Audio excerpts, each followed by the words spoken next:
नमस्कार दोस्तों, स्वागत है आपका हमारे YouTube चैनल पर। और आज हम बात करने वाले हैं व्हील फेलिक्स टेस्ट के बारे में। बहुत ही इंपॉर्टेंट एक टेस्ट होता है, आप लोगों ने नाम भी सुना होगा।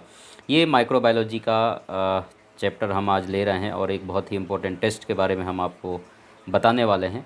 तो शुरू से देख लेते हैं व्हील फेलिक्स टेस्ट होता क्या है, क्यों करते हैं।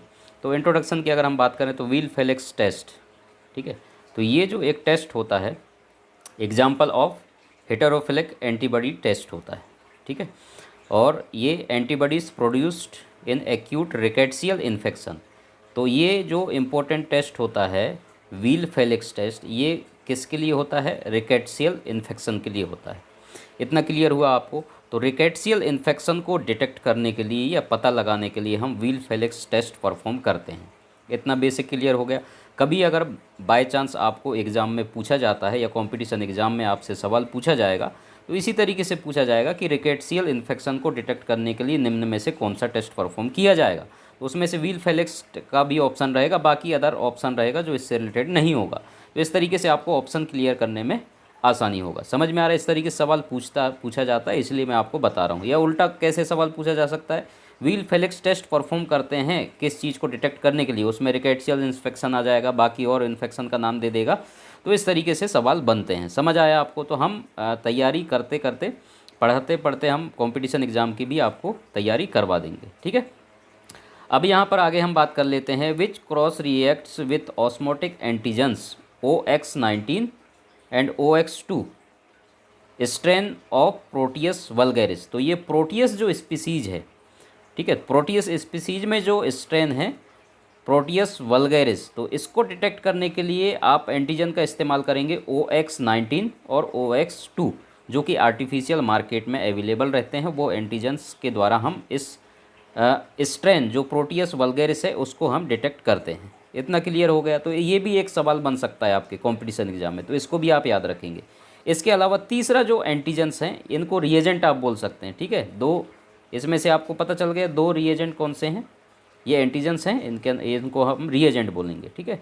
और उसके अलावा OXK strain of Proteus mirabilis. तो प्रोटियस मिराबिलस के लिए आप कौन सा? OXK, ये वाला आप एंटीजन का इस्तेमाल करेंगे। इतना क्लियर हुआ आपको? इस तरीके से ये आपका इंट्रोडक्शन हो जाता है। क्लियर?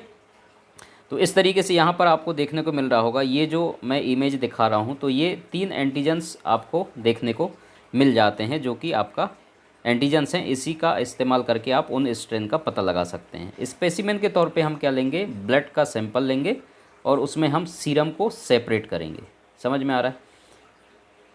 तो इस तरीके से अब जो भी प्रिंसिपल क्या होता है इसका, जो एंटीजन होगा, ठीक है, जो एंटीजन होगा, अगर कोई प्रोटियस स्पीसीज है, तो ये जो प्रोटियस स्पीसीज है ये किसी पर्सन को इन्फेक्शन कॉज करता है। प्रोटियस इसके अंदर चला गया तो इस पेशेंट के अंदर क्या प्रोड्यूस हो जाएगा? एंटीबॉडीज़, ठीक है, इसके खिलाफ एंटीबॉडीज़ इसके शरीर में बनने लगेगा। तो ये जो प्रोटियस का एंटीजन्स हैं या प्रोटियस जो है इसके बॉडी में गया इंसान के अंदर, तो इसके खिलाफ लड़ने के लिए एंटीबॉडीज़ बन गए हैं। तो इन एंटीबॉडीज़ को हमें पता लगाना है प्रोटियस का। तो उसके लिए हम ये 3 एंटीजन हैं जिनका हम इस्तेमाल करेंगे, जिसके द्वारा हम पता लगाएंगे कि उसके अंदर ये इन्फेक्शन है या नहीं है। क्लियर हो गया इतना? चलिए अब हम आगे बढ़ते हैं। इसमें जो रिएजेंट है, रिएजेंट के बारे में ऑलरेडी बता चुका हूँ, फिर भी यहाँ पर आप देख सकते हैं रिएजेंट, 3 रिएजेंट हम इस्तेमाल करते हैं जिनके बारे में मैं बता चुका हूँ, ठीक है। और पॉजिटिव कंट्रोल और नेगेटिव कंट्रोल भी आप इस्तेमाल कर सकते हैं। पॉजिटिव कंट्रोल के लिए प्रोटियस का जो भी पॉजिटिव कंट्रोल होगा, तो किस तरीके से वो दिखता है पॉजिटिव आने पर, वो आपको उससे आइडिया लग सकता है। बाकी जिनको एक्सपीरियंस है उनको पॉजिटिव कंट्रोल लगाने की ज़रूरत नहीं पड़ता है। समझ में आ रहा है?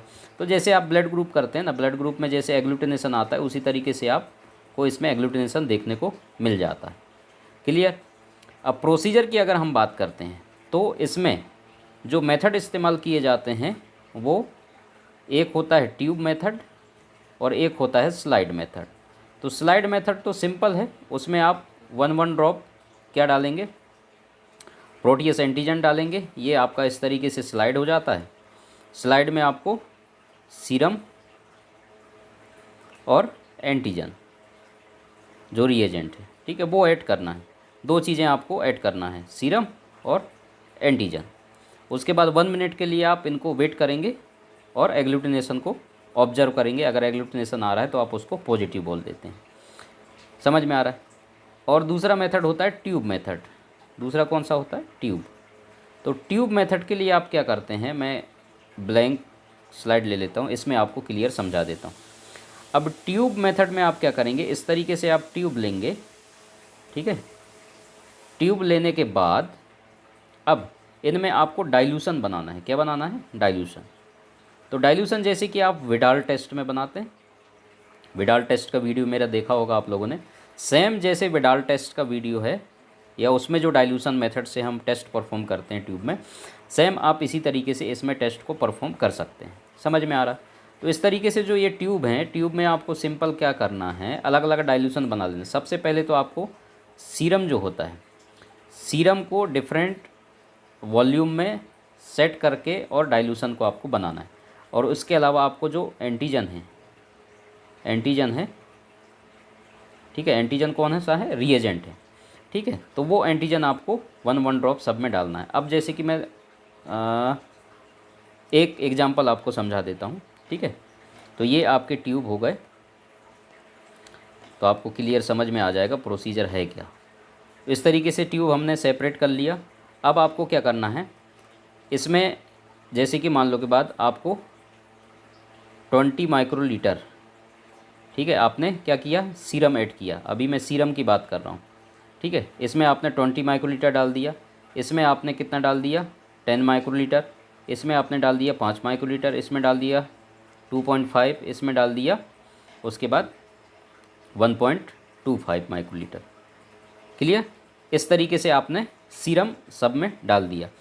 अब आप क्या करेंगे, ऊपर से इसमें 1 ड्रॉप, ठीक है, क्या डालेंगे? एंटीजन डालेंगे, जो भी आपके पास रिएजेंट है। समझ में आ रहा है? जिस भी स्ट्रेन का आपको पता लगाना है उसका अलग अलग आप कर सकते हैं, ठीक है। 1 ड्रॉप सब में आपको ऐड करना है। कितना? 1 ड्रॉप। तो ये सब में आप एंटीजन ऐड कर देंगे। ये सारे एंटीजन्स आप ऐड करने के बाद ये आपका डाइल्यूशन बन जाएगा, ठीक है। तो डाइल्यूशन जैसे कि 1:80, 1:160, इस तरीके से आप मल्टीप्लाई करते जाएंगे। 1:320, 1:640, इस तरीके से डाइल्यूशन इसमें बनते जाएगा। जब ये डाइल्यूशन बन जाएगा तब आपको क्या करना है, इसको आपको इंक्यूबेट करना है। क्या करना है? इंक्यूबेट करना है, ठीक है। तो इंक्यूबेट जो हम करते हैं 4 से 6 घंटे के लिए, ठीक है, 50 से 60 डिग्री सेंटीग्रेड में हम इसको इंक्यूबेट करते हैं। उसके बाद आप इसमें क्या देखेंगे, फ्लोक्यूलेशन देख सकते हैं, एग्लूटिनेशन देख सकते हैं। समझ में आ रहा है?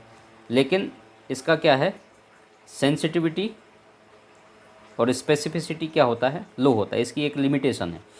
समझ में आ रहा है? तो इसकी सेंसिटिविटी, ये शब्द आप लोगों ने सुना होगा माइक्रोबायोलॉजी में, और स्पेसिफिसिटी,